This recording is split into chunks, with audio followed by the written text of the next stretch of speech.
اللہ من کرا الفاتحہ۔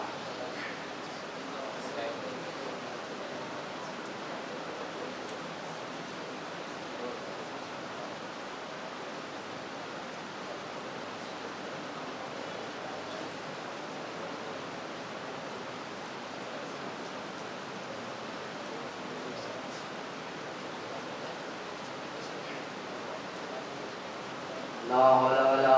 قوة إلا بالله العلي العظيم۔ أعوذ بالله من الشيطان الرجيم، بسم الله الرحمن الرحيم۔ الحمد لله رب العالمين، والصلاة والسلام على أشرف الأنبياء والمرسلين وخاتم النبيين بالقاسم محمد اللهم صل على محمد وآل محمد وعلى أهل بيته الطيبين الطاهرين المعصومين المنتخبين المنتجبين، ولعنة الله على أعدائهم ومنكر فضائلهم وولايتهم وغاصب حقوقهم وخلافتهم أجمعين الآن إلى قيام يوم الدين، أما بعد، فقد قال رسول الله صلى الله عليه وآله وسلم: حسين مني وأنا من الحسين، أحب الله من أحب حسينا۔ صلوات بر محمد وآل محمد۔ اللهم صل على محمد وآل محمد۔ عزیزان گرامی، معزز سامعین کرام، ماتمداران سید الشہداء علیہ السلام، میں نے جس حدیث رسول کو آپ کے سامنے پڑھنے کا شرف حاصل کیا ہے، اس میں اللہ کا حبیب مرسل اعظم سرور کائنات محمد مصطفیٰ صلی اللہ علیہ وآلہ وسلم صلوات و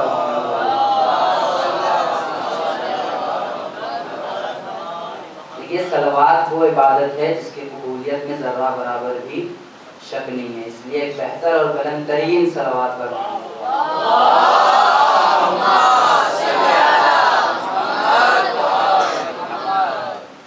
جس حدیث رسول کو میں نے آپ کے سامنے پیش کیا ہے، اس میں اللہ کا حبیب ارشاد فرما رہا ہے: حسین منی وانا من الحسین۔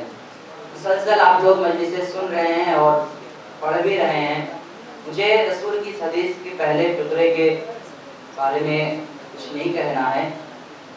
جو رسول کی حدیث کے جو دوسرا فقرہ ہے، احب اللہ من احب حسینا، اس کے ذیل میں چند باتیں آپ کے سامنے پیش کرنا ہے۔ رسول اللہ صلی اللہ علیہ وآلہ وسلم کہہ رہے ہیں کہ احب اللہ من احب حسینا، کہ جو حسین سے محبت کرتا ہے اس سے اللہ محبت کرتا ہے۔ عربی قواعد کے اعتبار سے یہ جو جملہ ہے، یہ کبھی مقام خبر میں استعمال کیا جاتا ہے، اور یہی خبر کبھی کبھی مقام دعا میں بھی استعمال کیا جاتا ہے۔ اس کا ظاہری معنی یہ ہے کہ جو حسین سے محبت کرتا ہے اللہ اس سے محبت کرتا ہے، یہ رسول خبر دے رہے ہیں۔ لیکن جب اس کی دوسری صورت یہ ہے کہ رسول اپنے پروردگار سے دعا کر رہے ہیں کہ اے خدایا تو اس سے محبت کر جو حسین سے محبت کر۔ پہلی بات یہ ہے کہ حسین سے جو محبت کرتا ہے اس سے اللہ محبت کرتا ہے۔ دوسری صورت یہ ہے کہ رسول اپنے پروردگار سے دعا کر رہا ہے کہ حسین سے محبت کر، اے خدایا تو اس سے محبت کر جو حسین سے محبت کرے۔ یہ دونوں باتیں اپنی جگہ پر رہتے ہیں۔ پروردگار عالم نے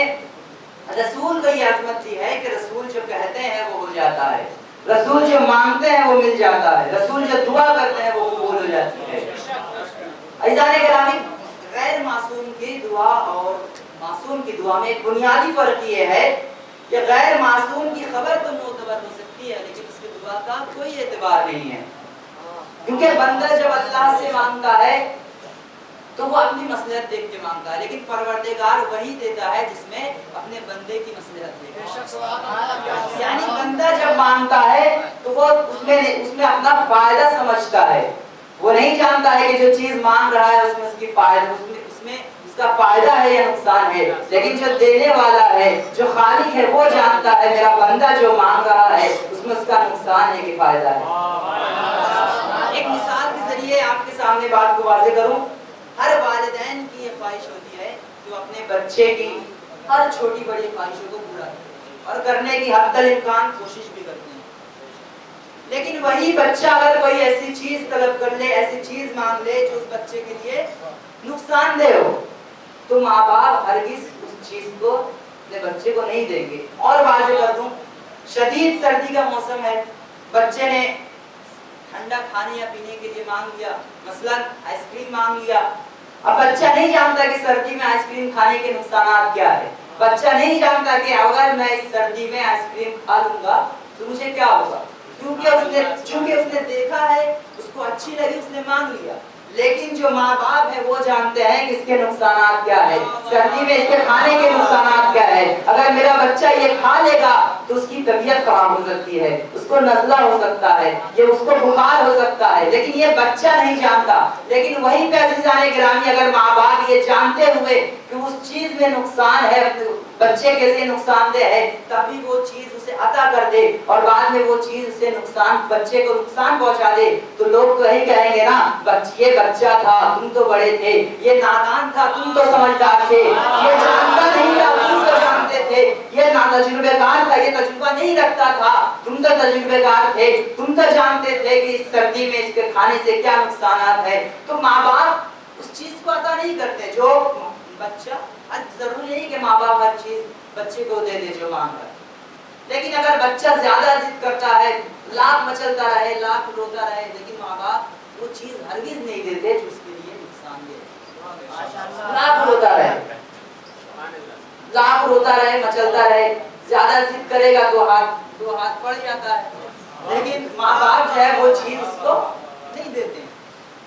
تو اس کا مطلب یہ نہیں ہے، اب یہ کوئی اس ماں باپ کو کوئی یہ نہیں کہہ سکتا یہ کیسے ماں باپ ہے جو اپنے بچے کی خواہشوں کو پورا نہیں کر رہا ہے، یہ کیسے ماں باپ ہے، کیسے بے رحم ماں باپ ہے جو اپنے بچے سے پیار نہیں کرتے۔ اسی طریقے سے عزیزان گرامی جب بندہ اپنے پروردگار سے مانگتا ہے، وہ نہیں جانتا اس چیز میں فائدہ ہے یا نقصان ہے، وہ نہیں جانتا جو میں مانگ رہا ہوں اس میں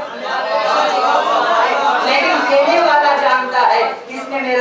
میرے بندے کا فائدہ ہے نقصان۔ جب نقصان ہوتا ہے تو اللہ اس کو عطا نہیں کرتا ہے۔ اب کوئی اللہ کو یہ نہ کہے کہ یہ کیسا رحمان ہے، یہ کیسا رحیم ہے جو اپنے بندوں پہ رحم نہیں کرتا، یہ کیسا خدا ہے جو اپنے بندوں کی دعاؤں کو قبول نہیں کرتا۔ اس صلوات بس محمد والے محمد،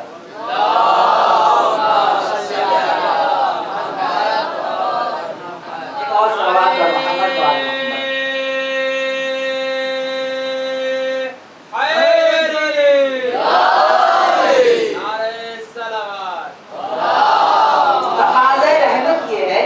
اگر نادان نادانی کر رہا ہے تو جاننے والے کی ذمہ داری ہے کہ اس کو قبول نہ کرے۔ یہ بندہ وہی مانگ رہا ہے جو اس کو نہیں پتا ہے کہ اس میں نقصان ہے کہ یہ فائدہ ہے، لیکن پروردگار عالم اگر کسی کو اتنا علم عطا کر دے، اگر کسی کو اتنا علم عطا کر دے کہ وہ جانتا ہو کہ قیامت تک کیا ہونے والا ہے، جس کے نظروں کے سامنے قیامت تک کی خبریں موجود ہو، اگر وہ کچھ مانگے گا تو وہ ایسی چیز مانگے گا جو قابل قبول ہو، جو فائدہ مند ہو، جو نفع بخش ہو، ایسی چیز وہ طلب کرے گا۔ ایک صلوات پر محمد والے محمد۔